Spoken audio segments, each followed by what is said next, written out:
Hi, Mike's Carburetor Parts here. I had a question come up about a Rochester 4G choke, and I thought I'd do a quick video on it. And it's about the integral choke. Integral meaning it's part of the carburetor. And you wondered how the exhaust, or how the heat was drawn into the carburetor. And you see your heat tube goes, in this case, goes into the middle of the choke cover here, and then goes down to the manifold. So I got it apart here, and so I can show you.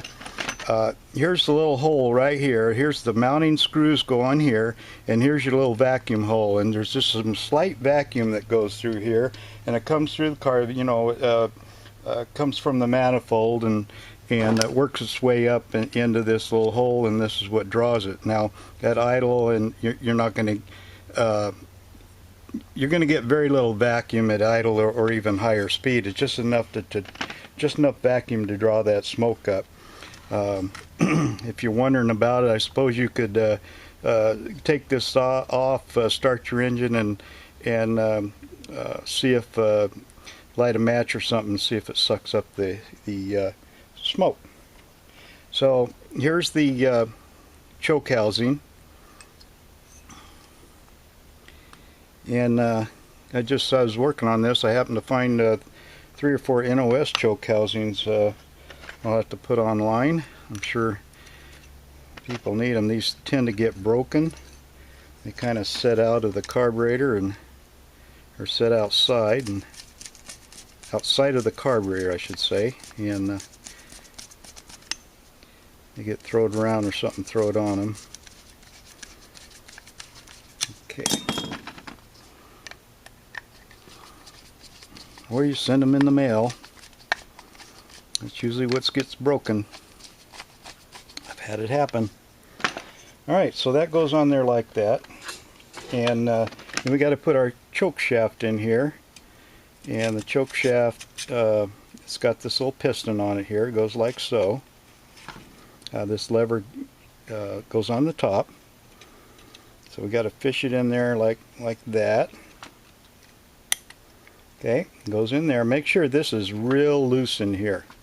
Okay, if it's not, you're going to have to take this plug out here and clean it out. So there you go. That's back on. Put your metal plate on there. Should have the metal plate. You got your choke cover and the thermostat. The thermostat comes off these chokes. I do have these in stock, by the way. They're NOS. Have quite a few of them actually, and it goes on like this. I want to show you that again so you know what direction it goes on. This is going to be what pulls the flap back and forth, and before I put that back on, I guess I better put the flap back on here.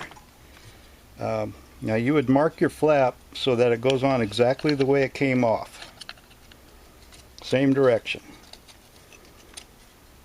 If you don't, it may not close like it's supposed to. Okay, so alright. Normally you would put some Loctite on your screws. You don't want them coming loose and ending up down in your engine. That wouldn't be pretty at all.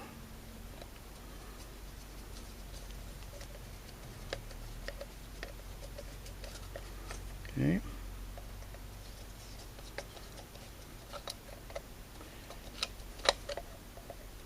I think we probably have these screws in our screw kit for this 4G.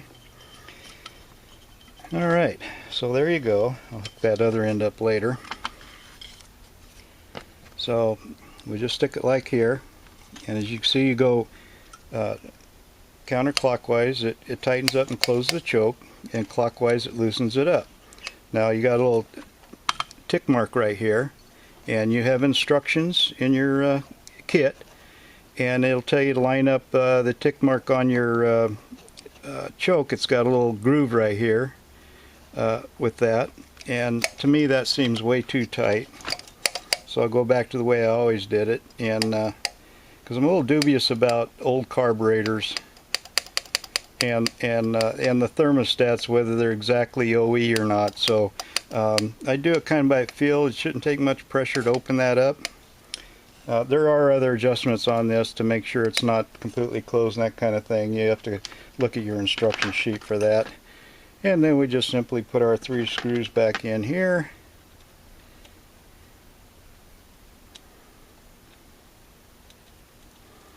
So as I say, the tube hooks up from the manifold to here, and that's where the heat comes from. And in order to draw that heat up, that little vacuum tube in the back provides a little vacuum into the choke housing there and helps suck up that heat. Simple as that. So, if your choke isn't working right, first of all, check your thermostat, and that's take it off and put it in hot water, and then put it in cold water and see if it moves. That's one thing you can do. And then, of course, the other thing is when the engine is hot, is the choke open all the way? That flap should be open all the way. If it's not, you got a problem. So, and then you can check to make sure you have that that vacuum line is open. And if not, it could be because maybe you have the wrong flange gasket. These things, they get their vacuum from here, and if for some reason you see this little hole right here, so all this pulls, this is to pull vacuum off the intake. Okay. And you can see, I don't know if you can see that, there's some holes here that probably feeds this, and you got one hole here to feed that. Yeah, so you got, that's where it gets all its vacuum, so make sure you have the right gasket on it. The other thing I found in these 4Gs, as I've kind of gotten sidetracked here, is I can tell you by experience, you put the wrong gasket on here, you're going to get a gasket leak. I did it once, and fortunately it whistled really loud, and so I knew it was a vacuum leak right off the bat. So anyhow, so that's the name of the game on that choke there. Thanks for watching.